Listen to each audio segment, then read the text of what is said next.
ఎవరికైనా నేను సవాలు చేస్తున్నా, శ్రీకృష్ణుడి జీవితంలో ఆనందదాయకమైన ఘట్టంలోనే 10 రాయండి. మీరు ఒకటి కాదు 10 లేవండి, 2-3 మించి మీకు దొరకవండి. విషాద ఘట్టాలు రాయండి అమ్మా, నేను చెబుతున్నా ఓ 25 దొరుకుతుంది. ఓ 25 అది శ్రీకృష్ణుడి జీవితం.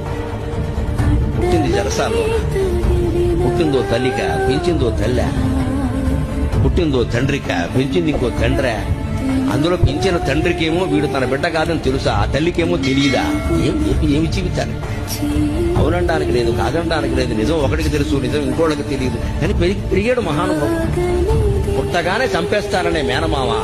మనం ఎంత అదృష్టవంతులు ఉండే అటువంటి మేనమామలు మనకు లేదు.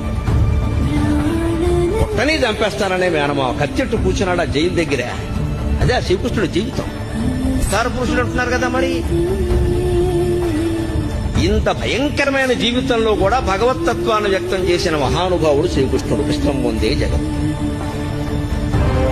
పరిత్రాణాయ సాధూనా వినాశాయ చ దుష్కృతా ధర్మ సంస్థాపనార్థాయ సంభవామి యుగే యుగే. ఇవాళ మృత శరీరాన్ని ఒక్క పూట ఉంచాలంటే ఎంత కష్టమవుతోంది. భాగవతం భారతం చదివి తెలుసుకోండి.